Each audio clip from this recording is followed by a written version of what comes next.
नमस्कार दोस्तों, मैं अनिश खान वापस स्वागत करता हूं आपका मेरे चैनल साथी स्टेट के अंदर। आज हम बात करेंगे डबल की। डबल होता क्या है? डबल जो होता है वो क्रेडिट का एक टूल होता है। क्रेडिट का टूल मतलब कि आपके जब लोन असेस किया जाता है, जब क्रेडिट में आपकी फाइल जाती है प्रॉपर्टी लोन के लिए, तो उस केस के अंदर डबल आपका यूज़ में आता है, जिसके अंदर आपका प्रॉपर्टी का वैल्यूएशन का परसेंटेज और इनकम जो हम लेते हैं उसका जो इनकम का जो रेशियो होता है उसका परसेंटेज, दोनों को शामिल करके ही आपका जो लोन है वो बिठाया जाता है। आपका जो वैल्यूएशन है, आपके जो इनकम है और वैल्यूएशन है, दोनों का जो एक मतलब कि एक ऐसा परसेंटेज ले लिया जाता है दोनों का, जिससे कि आपका उस डबल का परसेंटेज बराबर हो जाना चाहिए। फॉर एग्जांपल कोई कंपनी ले रही है कि 150% तक हम डबल में केस कर सकते हैं, फाइल कर सकते हैं, लोन कर सकते हैं। तो उस केस में क्या होता है, डबल के केस में अगर किसी कंपनी या बैंक का 150% लेती है, कोई 145% लेती है, कोई 120% तक जाती है, सबका अलग अलग परसेंटेज होता है। तो कोई कंपनी कहती है कि प्रॉपर्टी की वैल्यूशन आई है जैसे 2 करोड़। अब 2 करोड़ में अगर मान लीजिए कोई कस्टमर कह रहा है मुझे 70 लाख लोन चाहिए, तो पॉसिबल है कि उसको 70 लाख लोन आराम से मिल सकता है, लेकिन उसकी इनकम के हिसाब से उसका लोन बैठ सकता है 40 लाख रुपये तक।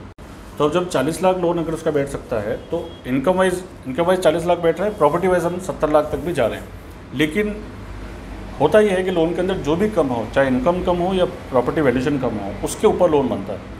जब भी कस्टमर की प्रॉपर्टी वैल्यूशन कम होगी या इनकम कम होगी, तो विच एवर इज़ लोअर, दोनों में से जो भी कम होगा उसके ऊपर जो है कस्टमर का लोन बनाया जाएगा, प्रॉपर्टी लोन।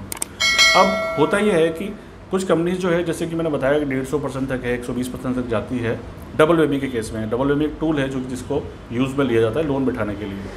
उस केस में क्या करते हैं कि अगर मान लीजिए फॉर एग्जांपल किसी कंपनी का जो डबल परसेंटेज है वो 150% का है, तो वैल्यूशन ऑलरेडी ज़्यादा है, 2 करोड़ की है, और इनकम जो है वो लगभग इनकम वाइज हम जा सकते हैं कि हम 40 लाख लोन दे सकते हैं उसको। अब क्या करेंगे, जहाँ पर हम फॉयर के अंदर जहाँ पर हम पहले इनकम का 50% ले रहे थे, उस रेशियो को वहाँ से बढ़ा देंगे। वहाँ पर हम जो बैंक है कंपनी से वो क्या करती है, वहाँ पर वो 100% के आसपास भी चली जाती है। काफ़ी बार कोशिश ये करती है कि 100% भी चली जाए, वैसे जनरली होता नहीं है ऐसा, लेकिन उनका ये रहता है कि जहाँ 50% ले रहे हैं तो वहाँ 60, 70, 80, 85 तक तो इजीली चले जाते हैं, वहाँ इतनी दिक्कत नहीं आती। अब जो वैल्यूशन है, वैल्यूशन में वो क्या करते हैं, वैल्यूशन ऑलरेडी ज़्यादा है, 2 करोड़ की वैल्यूशन आ रही है, 70 लाख लोन चाहिए देना है कस्टमर को, तो वहाँ वो क्या करेंगे, LTV जहाँ पर 70% या 80% जा रहे थे, उस परसेंटेज को कम कर देंगे। वहाँ पर 70-80 की जगह क्या होगा कि वो और कम पे ले आएंगे कि इस पे लास्ट आकर के इतना बैठ जाना चाहिए कि 70 लाख लोन हम इजीली दे सकते हैं। जैसे फॉर एग्जांपल अगर 2 करोड़ का लोन है तो वो 50% भी लेते हैं तो 1 करोड़ आराम से पहुंच जाता है, 30% भी चले जाते हैं तो भी बैठ जाता है।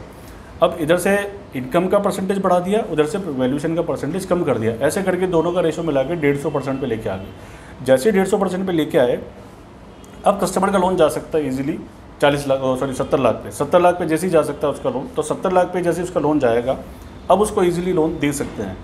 ये डबल के अंदर, डबल में ही पॉसिबल है, और ये कुछ बैंक्स, कुछ कंपनीज हैं जो कि इस टूल को यूज़ में लेती हैं, और उस टूल को यूज़ में लेने की वजह से अगले कस्टमर का जो है वो लोन इजीली बैठ जाता है। अब होता क्या है कि जनरली कई कस्टमर ऐसे होते हैं जिनका रिटर्न, इनकम टैक्स रिटर्न तो कम है, लेकिन टर्नओवर बहुत ज़्यादा है उनका, बाकी जो क्या कहते हैं, उनका जो बिज़नेस का जो वॉल्यूम है वो काफ़ी ज़्यादा है, लेकिन वहाँ ITR में इतना शो नहीं कर रखा उन्होंने, इनकम में इतना दिखा नहीं रखा है। तो वहाँ पर ये होता है कि इनकम अगर कम बैठ रही है तो वो परसेंटेज को बढ़ा देते हैं। जैसे कि किसी ने अगर इनकम, जैसे मैंने बताया 40 लाख का लोन, उनका इनकम बैठ रही थी 40 लाख पे, लेकिन लोन चाहिए था 70 लाख रुपए, तो 70 लाख रुपए देने के लिए अब उन्होंने इनकम का जो फायर लेना होता है उसको वो बढ़ा सकते हैं, उसको बढ़ा करके वो डबल के अंदर लोन दे सकते हैं कस्टमर को। वहाँ पर कस्टमर को दिक्कत नहीं आती है। तो बेसिकली डबल जो टूल होता है वो इस तरीके से यूज़ में ले जाता है, जहाँ पर परसेंटेज अगर जो भी ज़्यादा हो, चाहे इनकम ज़्यादा आ रही है तो वहाँ परसेंटेज उसका कम कर देंगे, चाहे वैल्यूशन ज़्यादा आ रही है तो उसका परसेंटेज कम कर देंगे, लेकिन ला करके उस पर्टिकुलर परसेंटेज में बिठा देंगे। जैसे 120% है, 150%, अलग अलग बैंक्स कंपनीज का अलग अलग होता है जैसे मैंने बताया,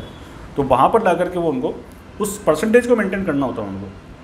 वो जैसे ही परसेंटेज मेंटेन हुआ उनका, वो जो इनका कैलकुलेशन करने का जो परसेंटेज है 150%, 120%, उसको जैसे ही वो कंप्लीट हुआ, वहाँ पर आकर के वो लोन बैठा देते, उस इक्विलिब्रियम पॉइंट पर ला करके उस चीज़ को फिनिश कर देते हैं, वहाँ पर आकर कस्टमर का लोन बैठ जाता है।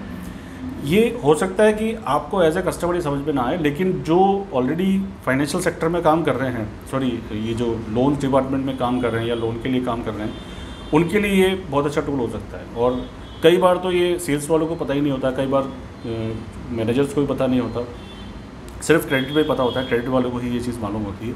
लेकिन वो देखते हैं कि कौन रिस्क ले एक बार के लिए, तो वो नहीं निकालते हैं। लेकिन जहाँ लगता है कि नहीं, यहाँ लोन करना ही चाहिए, पार्टी अच्छी है, कस्टमर बढ़िया है, तो वहाँ पर वो हो सकता है इस टूल को काम में ले लें, अगर उनकी पॉलिसी में हो तो।